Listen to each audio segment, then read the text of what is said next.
Olá, vamos começar uma live falando sobre disciplina positiva. Estou fixando o comentário e aguardando as pessoas entrarem.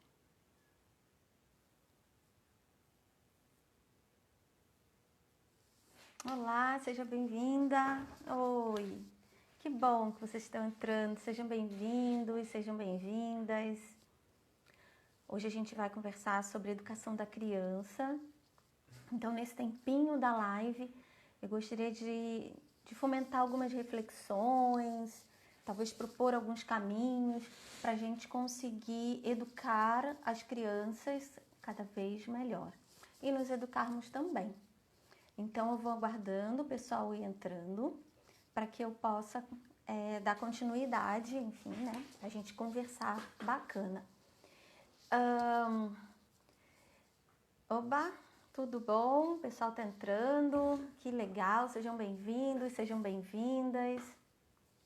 Pra gente conversar sobre a educação da criança e a autoeducação também, né? Porque para educar lá a gente precisa educar cá. Então a gente vai conversar sobre isso. Sendo-se à vontade a postar comentários, dúvidas, o que eu conseguir ajudar, colaborar, a gente vai colaborar nesse momento, senão eu me coloco à disposição para a gente conversar via direct também, para eu poder ajudar, enfim, com bibliografias, o que for necessário, o que for ajudar vocês. Essa live, ela está sendo a convite do Colégio Espírito Santo. Tudo bom? Seja bem-vinda. Ela está sendo a convite do Espírito Santo Coroa do Meio, que é uma escola que eu já fiz parceria algumas vezes, já fiz alguns trabalhos lá, já fiz alguns trabalhos de workshop em disciplina positiva, enfim, para a equipe, que é uma equipe incrível. Então, agradeço a professora Glória pelo convite e se tiver alguma prof aqui com a gente agora do Espírito Santo, receba meu abraço, vocês são muito queridas. Foi muito legal aquele período que eu pude aprender com vocês e a gente ter trocas juntas, né? Então foi bem legal. Sejam bem-vindos, sejam bem-vindas quem está chegando. Eu acho que pelo que eu ouvi ali, já tem um número interessante. E para que dê tempo, né, da gente abordar alguns assuntos, eu preparei uma listinha, então às vezes eu vou olhar aqui para o ladinho para eu não me perder. Porque é prof, né? Eu sou psicóloga e sou professora também do ensino superior. E essa questão da prof de falar vem em mim que é algo. Então, e é um tema que eu amo de paixão. Então, eu fiz uma listinha, fiz um esqueletozinho para que eu consiga seguir aquilo que eu gostaria de colocar, para que pudesse fomentar algumas dúvidas e eu seguir o tempo certo. Porque já aconteceu de eu olhar assim, oh meu Deus, passou o tempo e eu fiquei aqui conversando. Então, eu fiz uma listinha, volta e meia eu vou olhar para ela para ver se eu estou seguindo direitinho. Então, essa live está sendo a convite da Escola Espírito Santo, Coroa do Meio. Ela vai ficar gravada, tá? Ela vai ficar aqui no meu Stories e eu também vou colocá-la no meu YouTube. Eu tenho um canal no YouTube, Milena Aragão Psicologia, que as lives que eu estou fazendo, eu estou conseguindo salvá-las lá no YouTube e vou compartilhar aqui com vocês também. Então, vocês vão poder utilizá-las, enfim, né? Quem não pôde vai poder passar para alguém, sugerir, indicar para alguém. Olá, ai que bom, o pessoal está entrando. Sejam bem-vindos, sejam bem-vindas. Que bom, estou olhando nomezinhos conhecidos. Que legal, que bacana que vocês estão aqui. Fico bem contente. Então, podem... Olá, tudo bom? O Insta da Escola entrou. É um grande prazer estar aqui. Muito obrigada pelo convite. Tá? Me sinto bastante honrada. E muito obrigada pela confiança também. Tá? Mais uma vez, né? Que a gente já tem uma parceria bacana. Gosto muito da escola de vocês, do trabalho que vocês fazem. Muito bom. E então, o tema de hoje que a gente vai conversar é sobre disciplina positiva. Qualquer dúvida, qualquer consideração, vocês vão colocando na telinha que eu vou dando uma olhadinha e volta e meia eu vou intercalando com algumas questões que vocês estão colocando, tá? Nossa, um grande prazer, agradeço de verdade. Falar em disciplina positiva, para mim, é falar em educação da criança. Vocês estão me ouvindo bem? Me sinaliza se tá tudo bem, se vocês estão me vendo, se vocês estão me ouvindo bem, tá bom? Que aí, se não tiver, eu vou me ajustando à tecnologia. Mas falar em disciplina positiva é falar em educação da criança. Mas não só. É falar em autoeducação também. É falar em educação do adolescente. É falar em educação de uma forma geral. É falar em formação humana. E uma formação humana que não agregue a violência como caminho. Que não agregue aquilo que nos cansa tanto, seja na escola, seja em casa, que é o gritar, aquele estresse, sabe? A disciplina positiva, por meio dos estudos de Alfred Adler, Rudolf Dreikers, Jane Nelson, Lynn Lotz, entre outros, vai nos ajudar com princípios filosóficos, metodológicos, estratégias para que nos ajude a olhar para a criança, olhar para a gente também, olhar para a criança e entendê-la melhor e melhorar também a nossa relação. Tá? Então, o foco da disciplina positiva é educar com respeito, é educar com gentileza e limites, entendendo o limite como orientação, que é uma outra forma de pensar, né? Diferente, talvez, de que alguns de nós tenhamos aprendido ao longo da nossa vida. Então, a disciplina positiva, ela nos brinda com mais de 50 ferramentas, mais de 50 caminhos que nos ajudam a nos relacionarmos melhor com as crianças, conosco, com os nossos pares, companheiro, companheira, amigos, trabalho, tá? Aqui eu vou dar o foco na infância, tá bom? Mas a disciplina positiva ela é muito mais ampla do que o foco, o olhar só para a criança, tá? Mas é o foco que eu vou trazer hoje. E a disciplina positiva, ela tem alguns caminhos. Então, primeiro princípio, vamos botar assim, tá? Ajuda a criança a se sentir conectada. Percebam só, quando a gente se sente conectado, quando a gente se percebe conectado com a pessoa, a gente colabora melhor. A gente tem vontade de estar presente, a gente tem vontade de estar junto, a gente tem vontade de ajudar. Então, a disciplina positiva promove caminhos que nos conectam com a outra pessoa, porque trabalhando na base do respeito, e o que é o respeito? Respeitar é ver de novo, é ver além do rótulo. Então, se eu estou colocando um rótulo de birra, quem está ali na minha frente? É a birra como rótulo? Ou é um sujeito que está querendo me comunicar alguma coisa? Que sujeito habita esse corpo? Que está ali, pedindo algo que a gente não está entendendo naquela hora. A disciplina positiva nos ajuda a entender melhor esse processo, tanto a nós quanto ao outro, porque é uma relação, né? Encoraja o respeito mútuo. Mútuo. E eu friso muito essa palavrinha. Mútuo. Então não cabe na disciplina positiva a ideia do me respeito, não grita comigo, mas eu posso gritar com você. Ora, mas o que eu estou ensinando quando isso acontece? Né? Só que foi como a gente aprendeu, que eles nos devem, né, as crianças nos devem respeito, mas e nós? Nós estamos sendo um modelo de respeito a um sujeito, a um serzinho que ainda está nesse mundo há tão pouco tempo, que não entende direito as coisas. Ele tem uma outra forma de ver, de compreender, de se relacionar com esse mundo. Será que a gente está respeitando, está sendo esse modelo? Então, quando a disciplina positiva coloca encoraja o respeito mútuo, já vem direto para o olhar para nós. Como é que eu me vejo? Como é que eu me sinto nesse processo? O que é respeito para mim? Quando eu acho que eu não estou sendo respeitada? Quando eu acho que eu não estou respeitando? Então, a disciplina positiva, ela não vai ser receita de bolo. Apesar de ter estratégias, ela leva o tempo inteiro para a gente pensar a nossa relação com o outro. E, claro, conosco também. Outro princípio da disciplina positiva: ensina habilidades socioemocionais. E isso é muito importante. A gente está, diversas escolas, também cursos independentes, estão trabalhando habilidades emocionais com as crianças.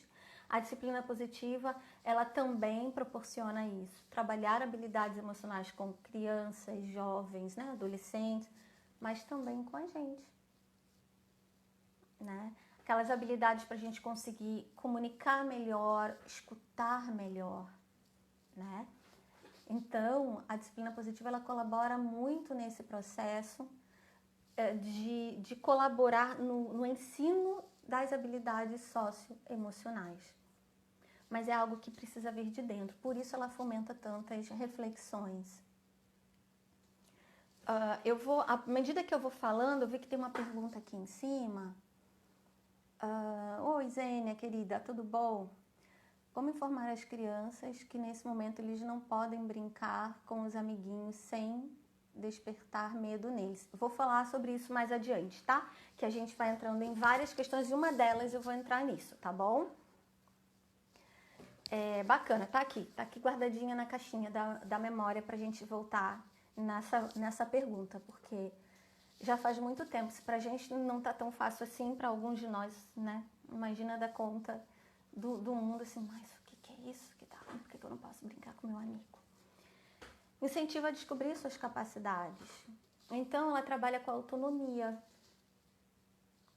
né? Como é que eu vou conseguir descobrir a minha capacidade se o meu foco é obedecer, ou seja, fazer o que o outro quer, Mas como é que eu vou me descobrir se eu não tenho um terreno capaz de me proporcionar esse caminho de autodescoberta e de perceber as minhas potencialidades? Por exemplo, se eu tenho medo, né? Se eu tenho medo, seja da prof, se eu tenho medo da minha mãe ou do meu pai, do avô e da avó, eu não vou nem tentar, porque eu tenho medo de tentar.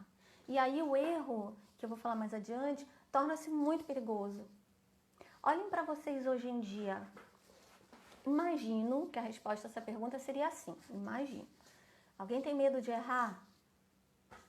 Quem quiser colocar aqui, vamos fazer uma estatística, né? Em alguma coisa.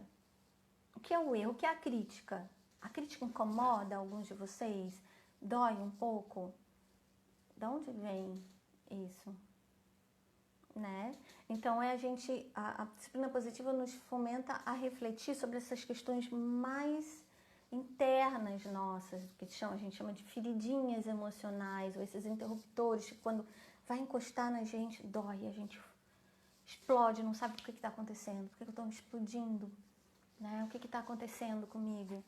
Então a disciplina positiva, ela é um caminho, isso eu gosto de frisar muito, ela não é uma receita de bolo, ela tem estratégias, mas nós não somos ingredientes, nós não somos bolo.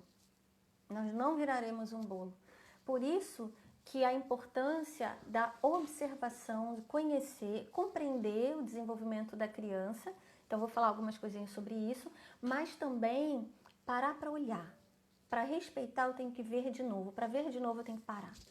Eu tenho que parar e ver, sabe? Então, a disciplina positiva nos ajuda a fazer esse processo, tá? Deixa eu ir seguindo, senão fica um tempão aqui. Peraí. Algo que a disciplina positiva faz, assim, nos ajuda a pensar super bem. Apareceu uma coisa na minha tela aqui. Pensem num iceberg. Imaginem um iceberg, tá? Então tá lá. Finge que aqui é o mar, tá? Então imagina tá aqui, ó. A pontinha que vocês estão vendo é a pontinha do iceberg que tá aparecendo. Aqui as minhas mãos. Então, tá aqui, a ponta do iceberg. Eu nunca mergulhei para ver um iceberg, já vi por foto. Mas o que eu vi é que a ponta do iceberg tem um determinado tamanho.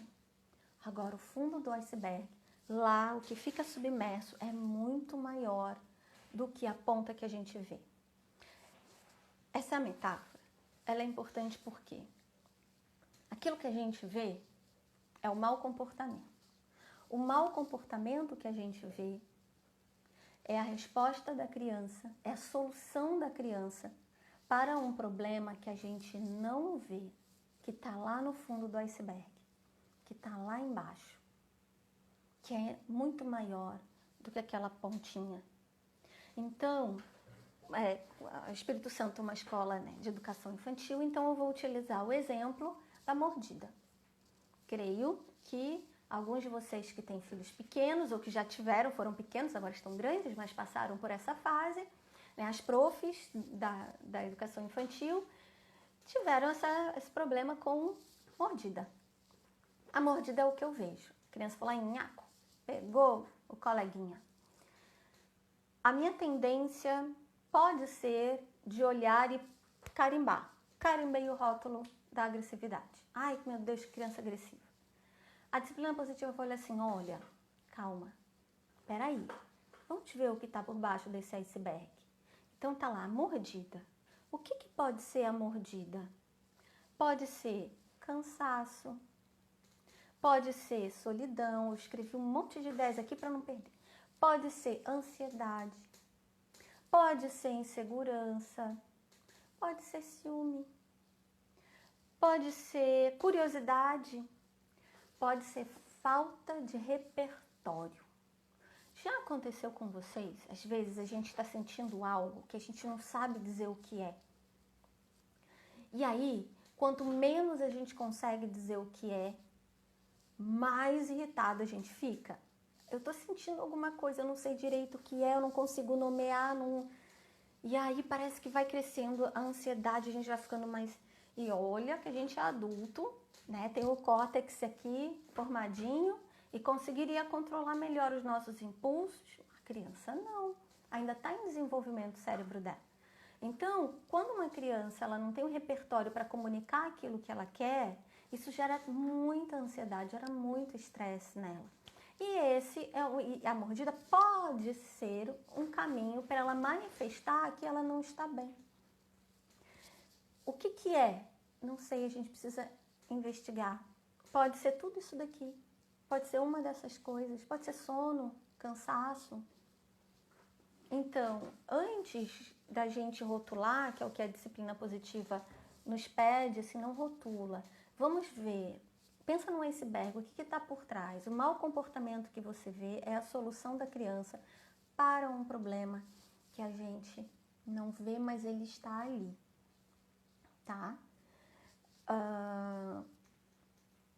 Boa pergunta, eu vou vendo aqui, tá bom? Eu tô lendo a pergunta de vocês e depois eu vou compilando, tá?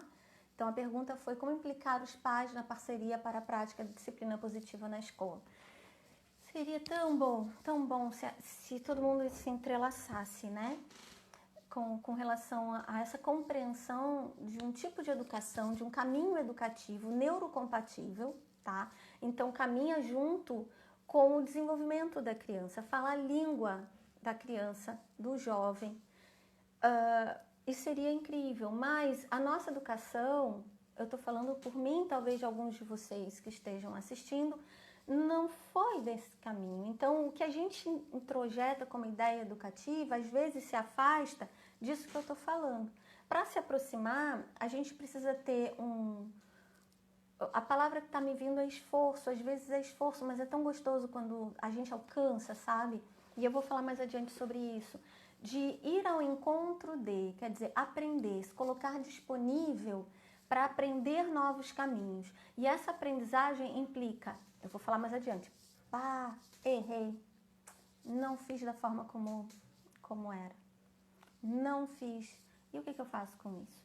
Vou falar mais adiante, tá? Se me deixar, eu vou embolando, vou acrescentando, quando eu vejo, fui. Mas a relação família-escola, ela é muito importante. Ela é muito importante. Eu vou falar uma coisa aqui, que quando eu estou em sala de aula, os meus alunos me olham. Educação é formação humana, tá? Educação, ela é um todo. Ela é formação humana. Nós nos formamos nos diversos espaços de socialização que a gente vivencia. Não é só em um espaço como a casa, não é só em um espaço como a escola, não é só em um espaço como a igreja para quem frequenta. A formação humana, ela engloba um todo. Quando os espaços se conectam melhor, por exemplo, a casa e a escola, e eu vou falar isso agora, fica muito mais positiva, fica muito mais agradável, fica muito mais tranquila uma tarefa que é complexa, que é a tarefa de educar. Então, se eu tenho a casa e a escola falando uma língua similar, a criança vai entender melhor. O que é disciplina? E aí eu vou entrar mais um pouquinho nessa pergunta. O que é disciplina? Disciplinar é orientar, disciplinar é ensinar. Tem no YouTube alguns vídeos que mostram o pai passando oh meu Deus, espuma de barbear no rosto. Aí a criança imitando. Vocês que têm filho pequeno em casa agora, né? Que consegue ver com mais clareza acontecendo aqui. Quanto eles imitam? Por que eles imitam? Porque a gente nasce com uma quantidade enorme de neurônios espelho. E esses neurônios espelho, eles são responsáveis também pela imitação. Então, ela não vai imitar aquilo que eu digo, ela vai imitar aquilo que eu faço. Então, quando tu tens a casa e a escola trabalhando em parceria, sem julgamento uns dos outros, sem dizendo quem é melhor ou pior, sem o jogo de ping-pong, culpa é da escola, culpa é da família, culpa é da escola. Mas quando a gente vê um no outro, vamos ser parceiros na educação desse sujeito, tão importante para a gente, porque ele está aqui na escola uma boa parte do tempo dele. Quem é integral, então, nem se fala. E está em casa também, então como é que a gente pode ser parceiro nesse processo? E aí, as reuniões, elas ajudam muito.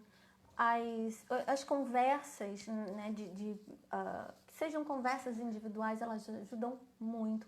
Algo que eu fazia quando eu era psicóloga escolar, lá no Sul. Eu fui psicóloga escolar no Rio Grande do Sul, onde eu trabalhei, antes de vir aqui para Aracaju. Eu gostava de elogiar. São tão chamados os pais para serem criticados, então vamos chamar para elogiar também. Os pais achavam muito estranho. Mas só por isso? Para ver a dimensão que a gente dá para um elogio. Tá me chamando aqui só para isso. Não, é muito, é muito. A mesma coisa eu fazia com as profs, porque não é fácil estar nesse papel, é um papel bastante complexo, o papel docente na educação infantil. Então, o olhar assim, estamos juntos nesse processo, então o que a gente pode fazer para entrelaçar nossos saberes?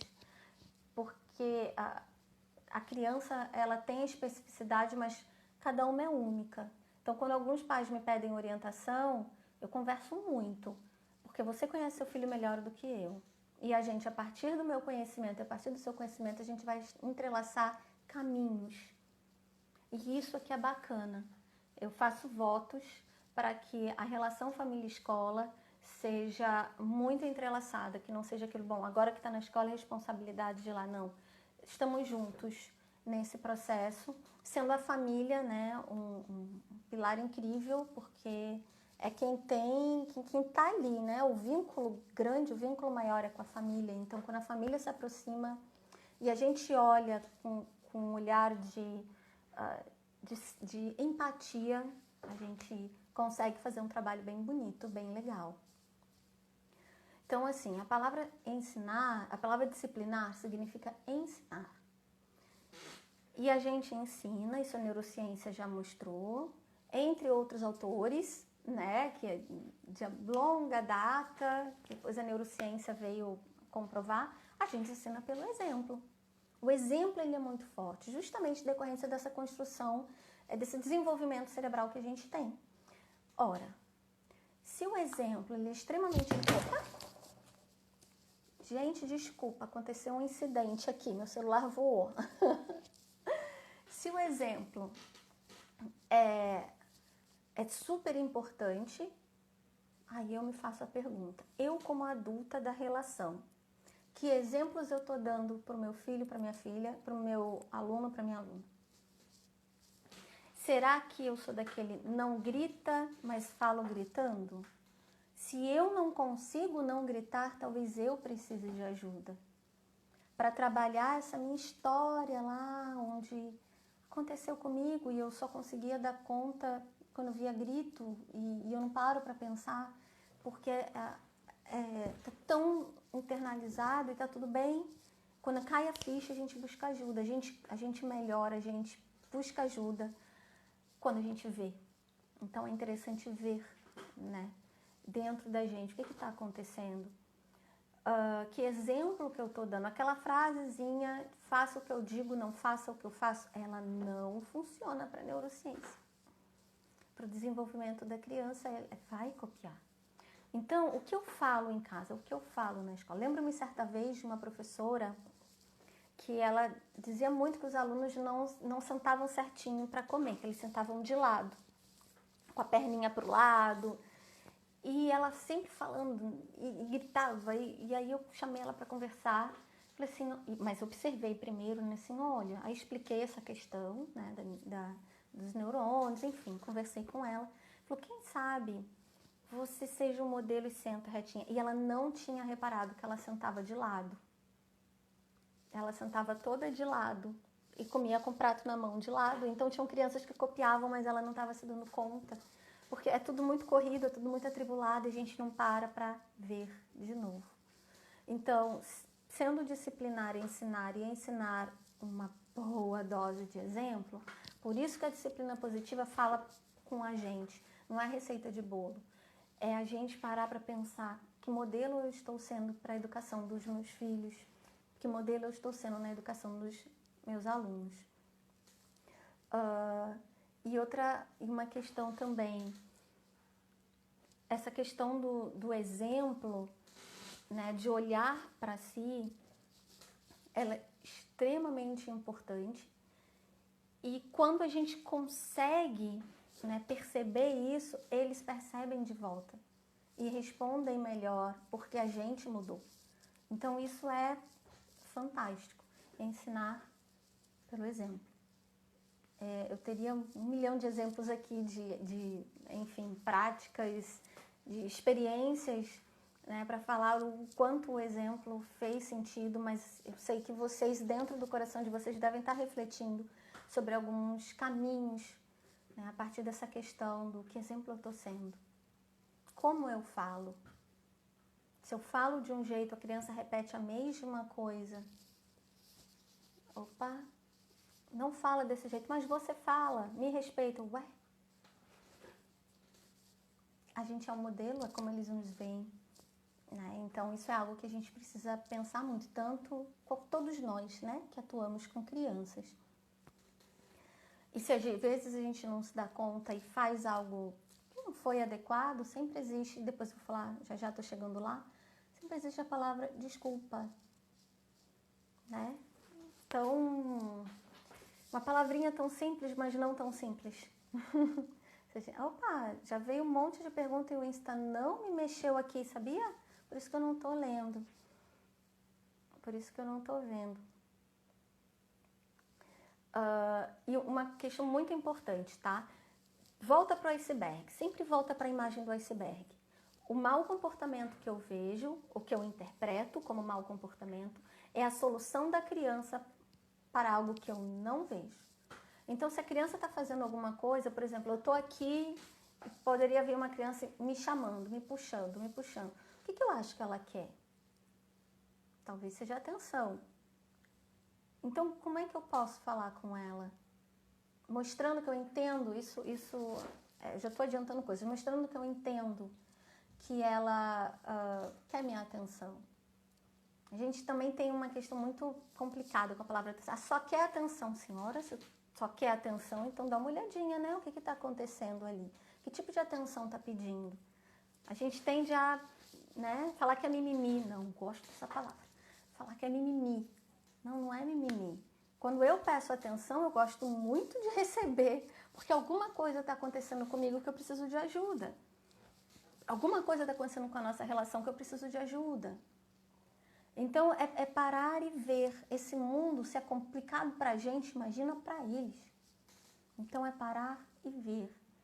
Se a criança está insistindo num comportamento que a gente já conversou que é inadequado, o que está por trás desse comportamento? O que ela está querendo me dizer com esse comportamento? Será que dá para redirecionar? Eu vou dar algumas ideias aqui. Uma delas que eu vou começar agora, uma ideia é uma máxima da disciplina positiva, que eu acho que é da vida, não é só da disciplina positiva. Toda criança quer se sentir aceita e importante.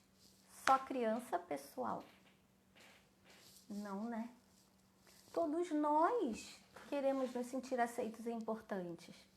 Todos nós precisamos nos sentir aceitos e importantes para ficarmos bem conosco, com o outro, né? Então, se toda criança gostaria de se sentir, quer e precisa e busca ser aceita e importante para aquela pessoa que cuida dela, então o que a gente pode fazer? Uma ideia, tá?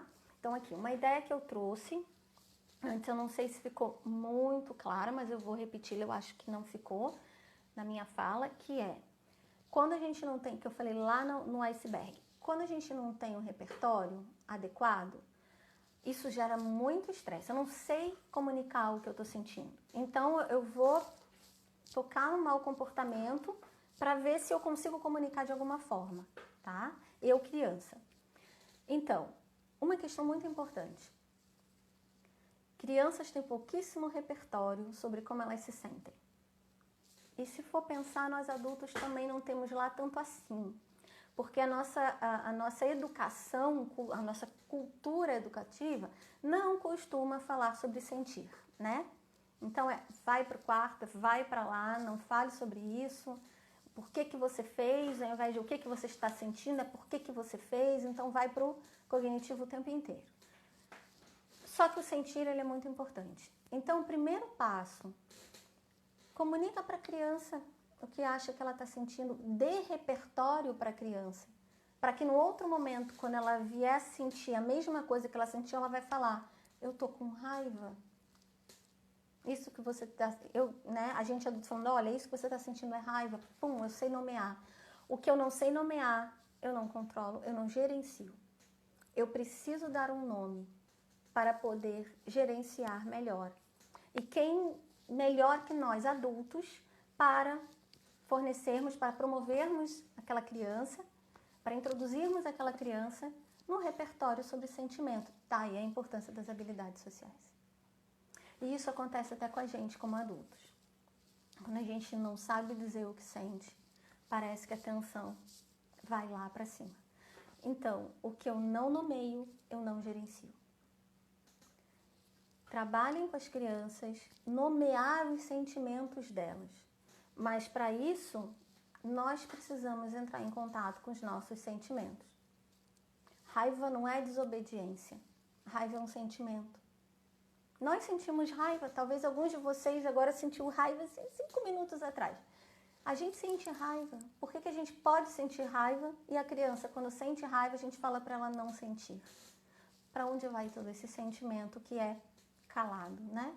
Para desafios de comportamento, para somatizações. Então, a disciplina positiva vai nos convidar o tempo inteiro a voltar para a gente. Quem busca a receita de bolo vai encontrar as estratégias, mas vai ter dificuldade de utilizar essas estratégias porque está tendo dificuldade de olhar para si. Então, esse é um caminho, tá? O que eu não nomeio, eu não gerencio. Outra, incluir as crianças nas decisões.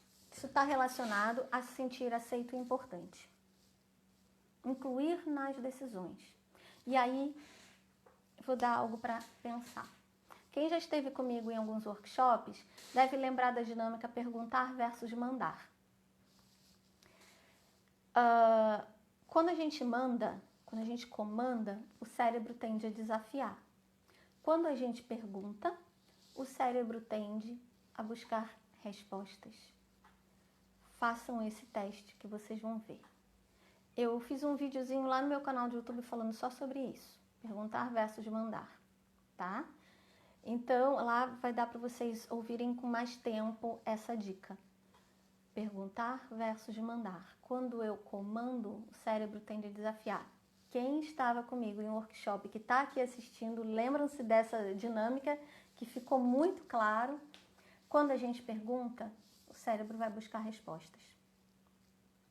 Então, quando a gente inclui as crianças nas decisões, quando a gente pergunta para a criança o que ela poderia fazer, por exemplo, um exemplo que eu dou, né, no workshop, pensando em crianças da educação infantil. É hora de tomar um remédio. Você quer tomar na colher ou no copinho? O que vai vir imediatamente na cabeça dela? É hora de tomar banho. Você quer tomar banho, você quer ir ao banheiro imitando coelhinho ou imitando gatinho? E por que não a gente se agachar e imitar gatinho? Ou coelhinho, se escolher o coelhinho. Percebe a língua? Lúdico. Brincar. Divertir não é tirar a autoridade, ao contrário. A gente está na autoridade no sentido de nós somos os responsáveis por essas pessoas, mas a gente precisa conhecê-las. E a língua delas é brincar. Então, quando a gente pergunta, tá na hora, por exemplo, tá na hora de sair, de ir embora. Imagina a frustração quando a gente tá numa baita, pensamos adulto, numa super conversa, super legal com alguém, e daqui a pouco chega a nossa carona, vamos embora agora. Mas nem concluir a conversa. Não, agora, anda. Como é que vocês se sentiriam assim? Às vezes é o que acontece com a criança. Então, por que não conversar com caminhos, estratégias, sinais, e aí tem uma série de possibilidades. Cada estratégia dessa dá uma live diferente. Uma série de possibilidades que a gente pode combinar com a criança, sinais para ir embora. Então, um sinal, o outro sinal, no terceiro a gente vai embora. Ou quando o ponteiro chegar num determinado local, ou vocês vão criar juntos. Dependendo, né, da idade da criança, é muito, muito tranquilo criar juntos possibilidades de pensar em caminhos. Aí entra, de novo eu volto pra gente. Tem pessoas que acreditam que a gente só é respeitado quando tem um poder enorme sobre o outro. Então, não, eu não vou dividir, aí eu vou perder a autoridade. Reflita sobre o conceito de autoridade. Reflita sobre a história de vida. Reflita sobre aquilo que viveu. Perguntar versus mandar. Então, o comportamento que eu vejo é a solução da criança para um problema que eu não vejo. O mau comportamento que eu vejo é um problema da criança, é uma solução da criança para o comportamento que eu não vejo.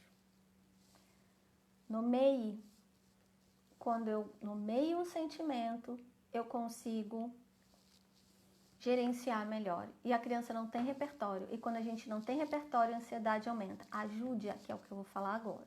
Inclua as crianças nas decisões. Uma necessidade básica que a gente tem é de autonomia e também de ajudar. As crianças são super solícitas quando elas ganham uma tarefa e elas podem colaborar. As profs sabem, né? Quando fazem a questão na sala de aula, o ajudante da prof.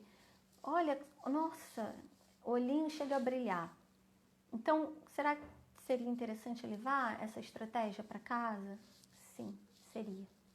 Perguntar versus mandar. Quando eu comando, o cérebro tende a desafiar. Quando eu pergunto, o cérebro tende a buscar respostas.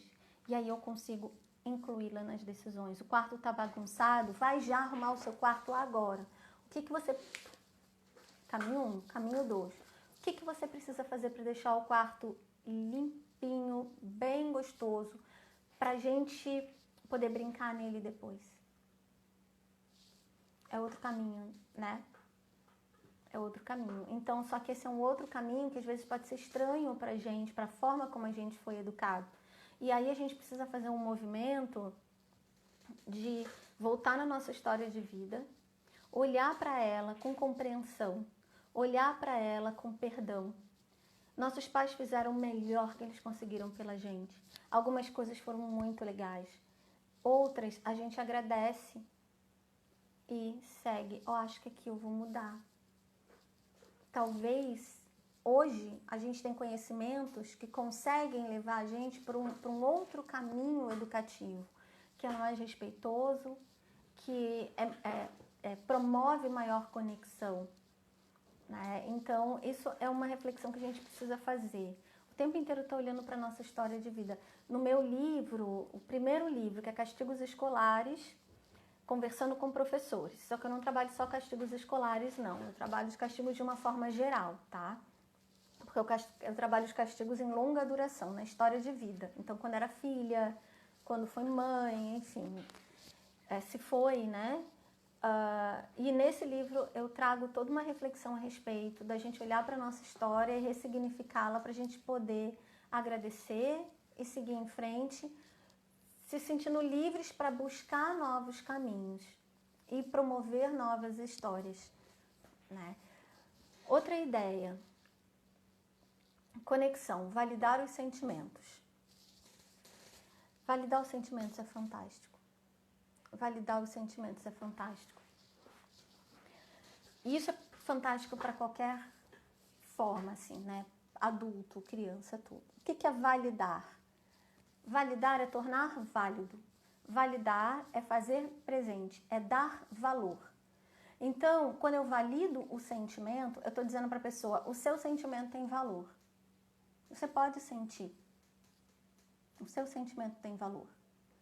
Que é maravilhoso. Bem melhor do que quando a gente está sentindo algo e a pessoa, não, para de chorar, que bobagem, tá chorando pelo quê? Isso não é nada.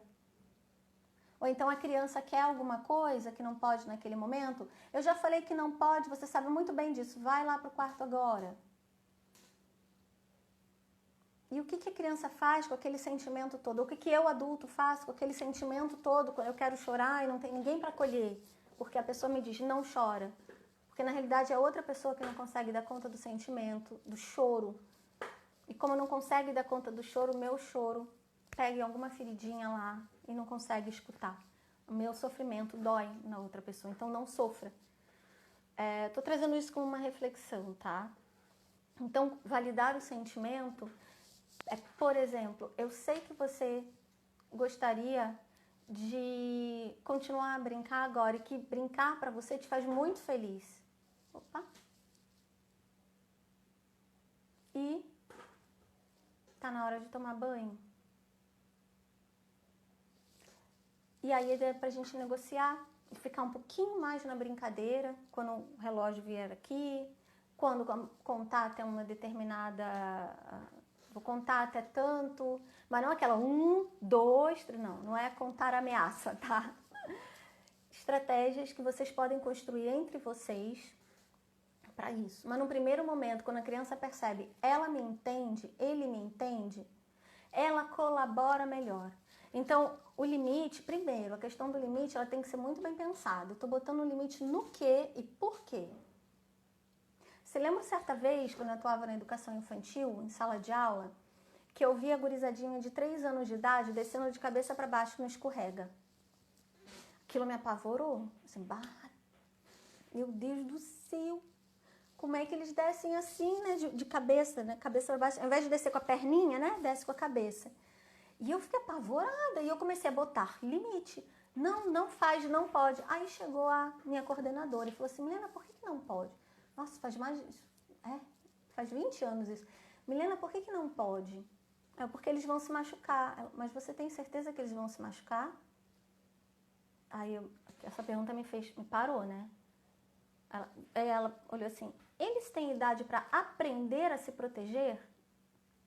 Aí foi meu neurônio conectando ali, tudo.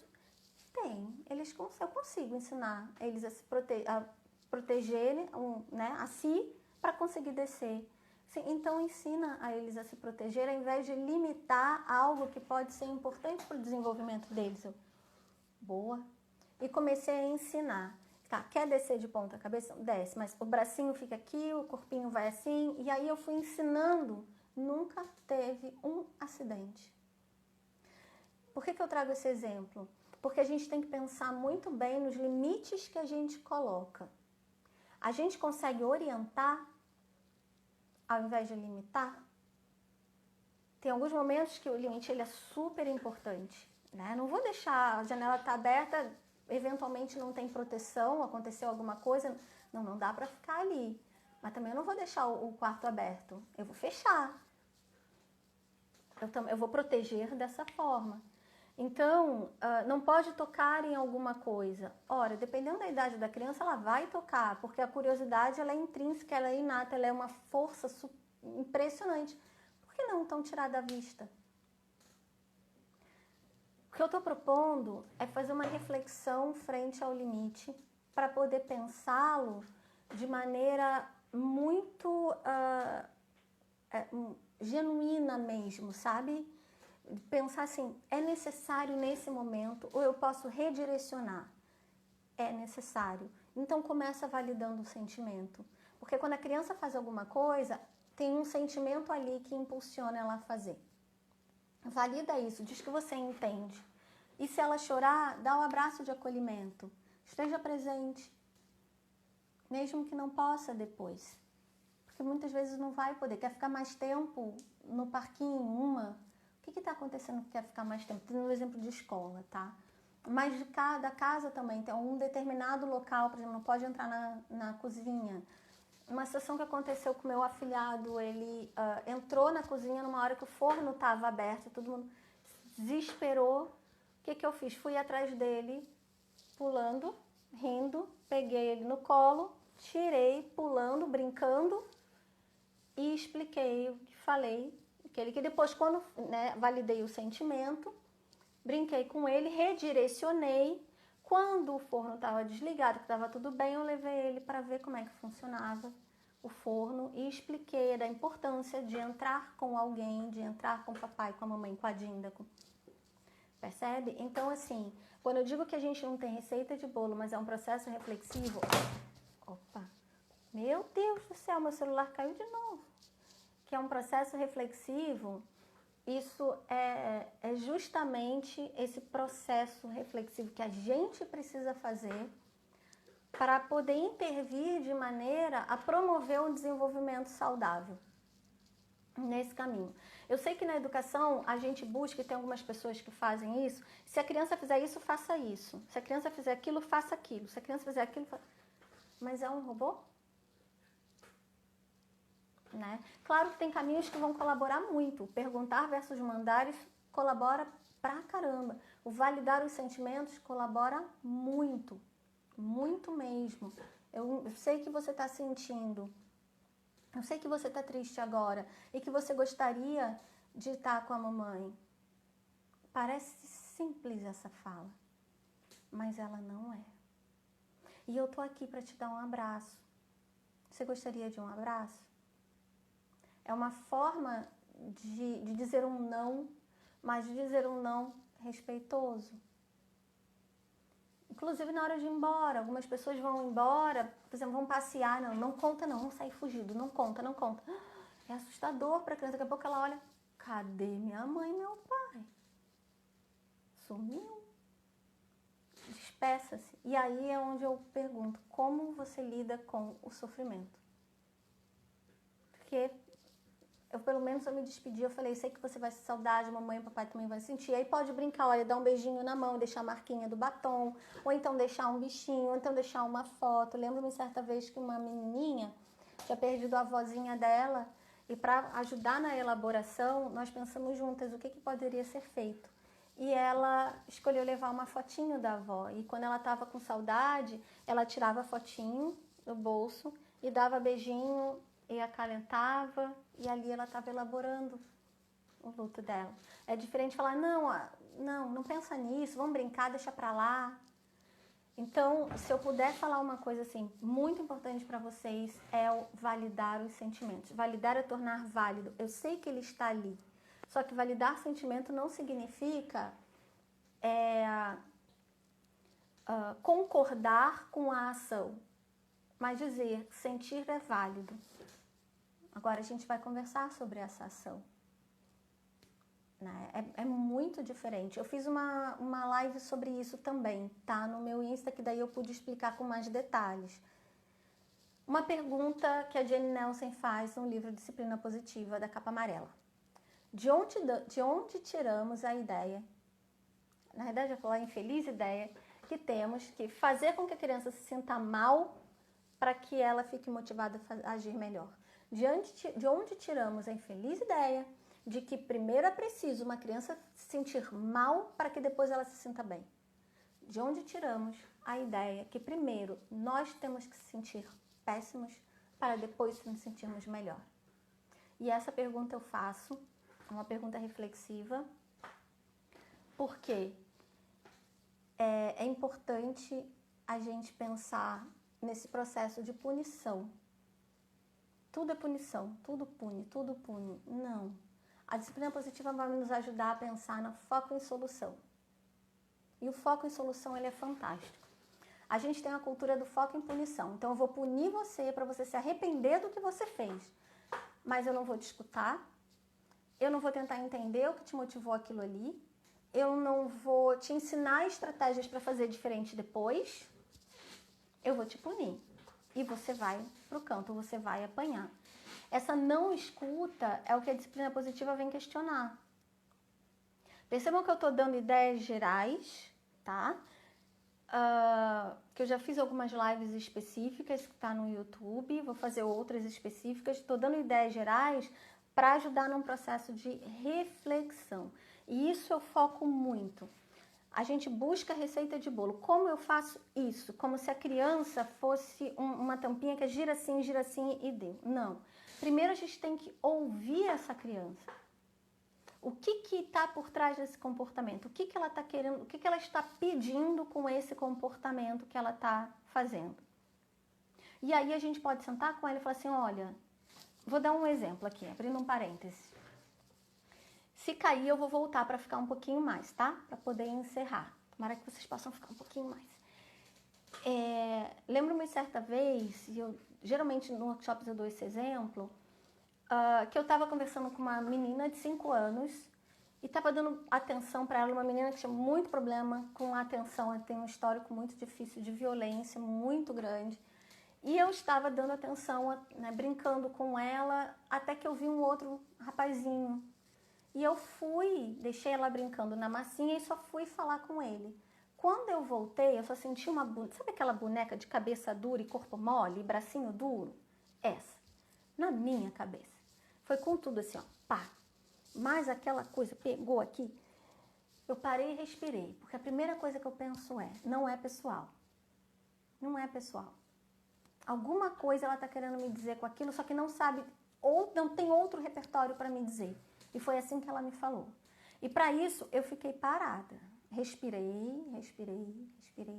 Virei para ela e falei, eu acho que você deve estar muito chateada comigo para você ter feito isso. Eu acho que alguma coisa aconteceu que você está com muita raiva para você ter feito isso. Daí ela imediatamente arregalou o olho e me olhou. E aí, depois que eu validei o sentimento, foi que eu falei para ela que eu não havia gostado do que aconteceu.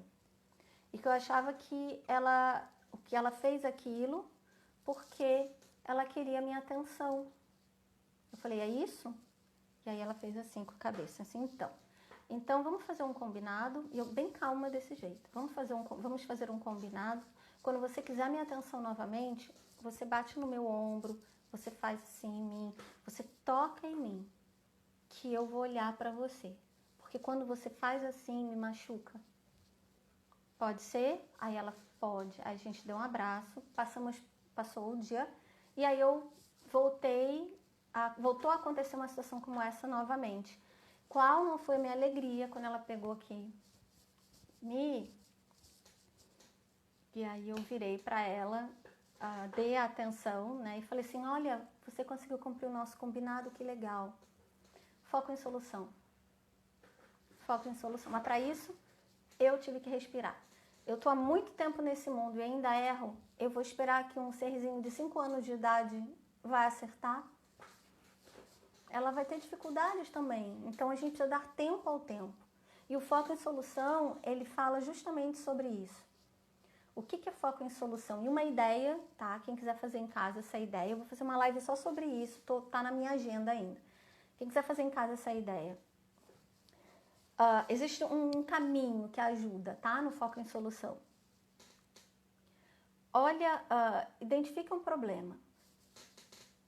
Fala para as pessoas assim, bom, os membros da casa, isso é qualquer idade, tá, pessoal? Os membros da casa pensarem, tá, que problemas a gente tem que a gente poderia se ajudar a resolver.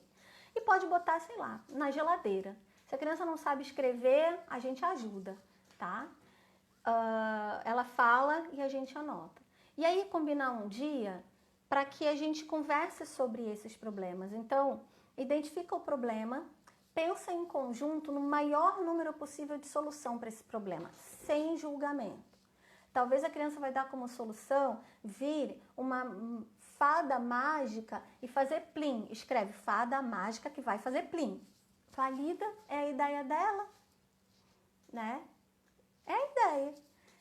Depois a gente vai fazer uma escolha que todos aceitem. Escolha uma das soluções que todos aceitem.